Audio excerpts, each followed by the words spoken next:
The 20th Central Committee of Communist Party of China concluded its third plenary session on Thursday with a communique issued, and adopted a resolution on further deepening reform comprehensively to advance Chinese modernization.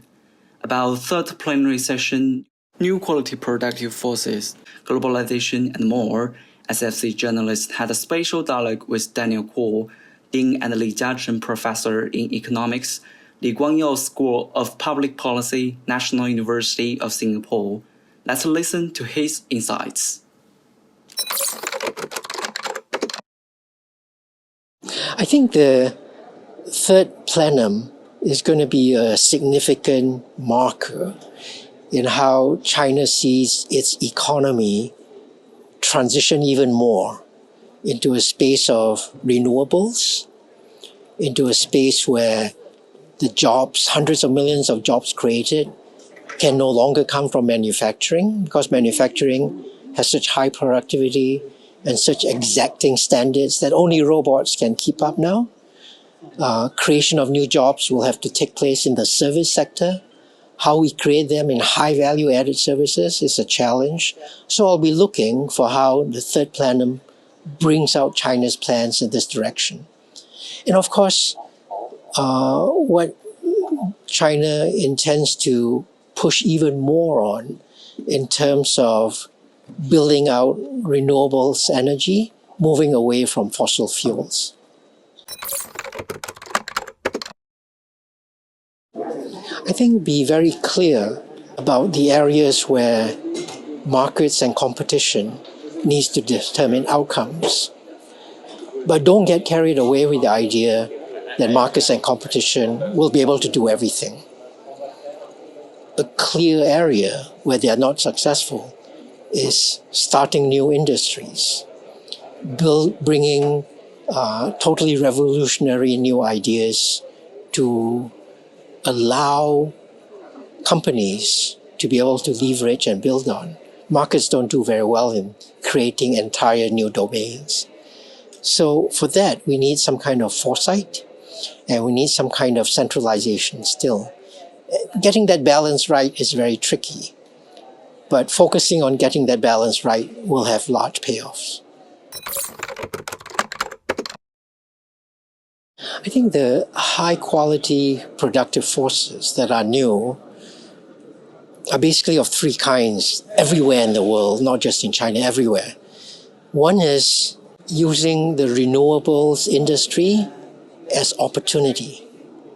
Opportunity to create jobs, opportunity to add value, and to create new wealth. We used to think of renewables as an obstacle to doing business. We now realize that's the wrong approach. So high-quality productive forces in the space of the renewables industry, whether it's electric vehicles, new storage, all of these things are going to be highly valued in the world and a wonderful growth opportunity where the landscape, the way ahead is now clear. What needs to be done is implementation. A second area is data. By data, I mean artificial intelligence, information technology, digital technology of all kinds, communications. Here, China has a natural advantage compared to all other nations because it is so big and its networking is already so good. And then the final area is going to be high quality, high value added services. Because I think we're reaching the end of where manufacturing can create more jobs. For decades now, across many different countries around the world, when people have worried about losing jobs, worrying about the loss of manufacturing, it's actually not manufacturing that's lost. Value added in manufacturing remains high across all countries in the world. But the number of jobs in manufacturing, that has fallen dramatically. That trend will continue. High-quality productive forces need to leverage that trend, use the labor that's been released from manufacturing, and deploy them in high value-added services.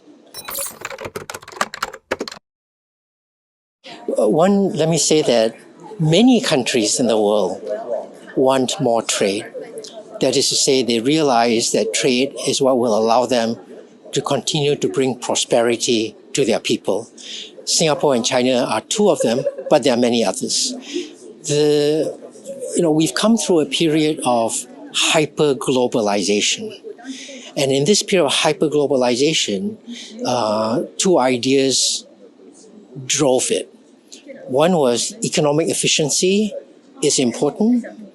The second was comparative advantage across countries. Both those reasons are still there.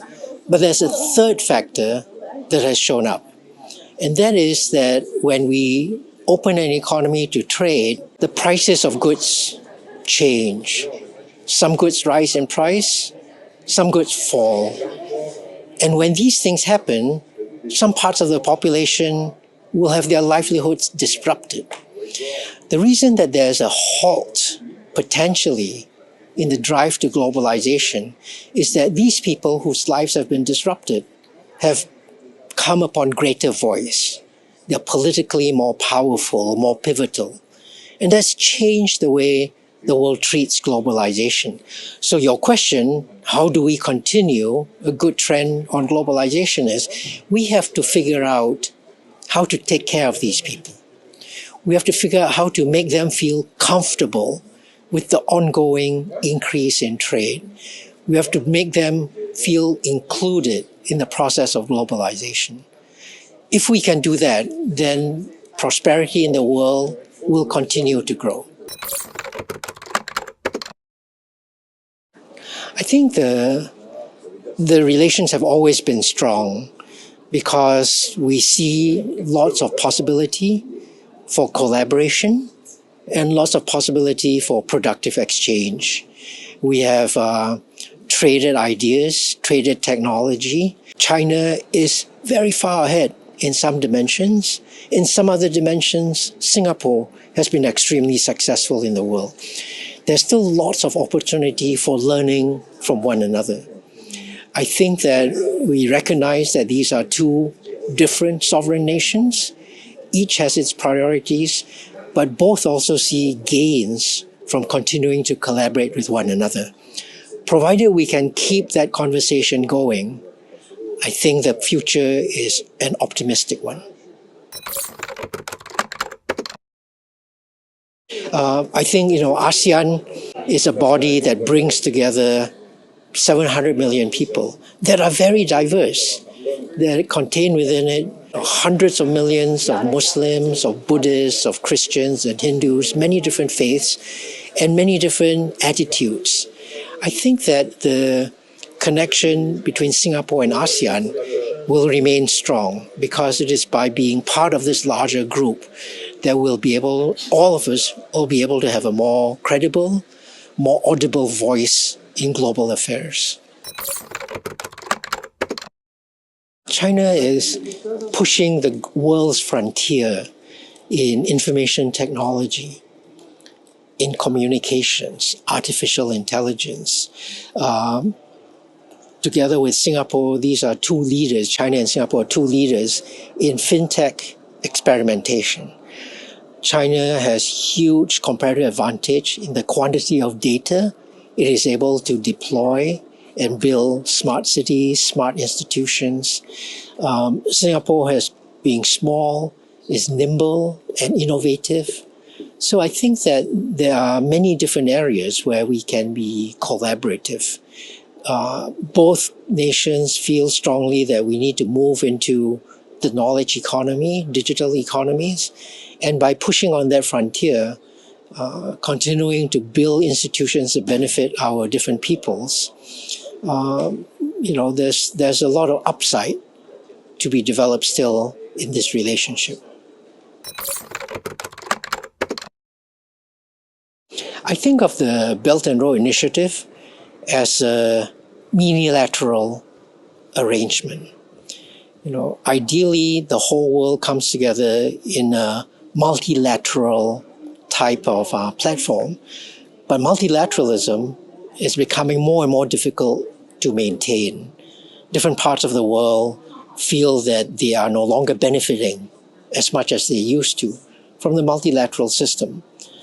We can let these detractors end up stopping all progress, stopping all collaboration, or we can build alternative systems. The Belt and Road Initiative is one such alternative. It's a minilateral rather than multilateral arrangement. What is important is that minilateral arrangements remain open to the possibility that they can bring more, they can include more participants. Minilateralism should not be closed. It should be open to an enlargement that eventually moves us in the direction back towards multilateralism. The BRI has been a successful minilateral project, and it will, as long as the need remains, it will continue to grow and continue to build on that success.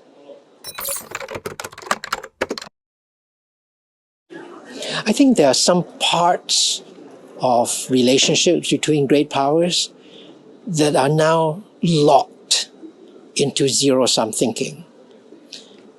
And with zero-sum thinking, there is no room for collaboration because what one nation gains only comes from how the other nation loses. There's no win-win possibilities. So what we need to do is to look for new areas where either there are common challenges or there are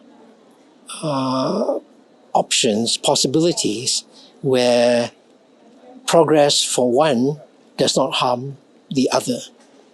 So we need to be mindful to look out for new common challenges, and we need to be mindful to look for small areas for collaboration that will continue to build trust across the great powers. I don't think it's impossible. The world is not short of common challenges. The global climate crisis is a clear one. It's an existential danger to everyone. The possibility for the next pandemic remains high. AI regulation is something that the world needs to do in cooperation.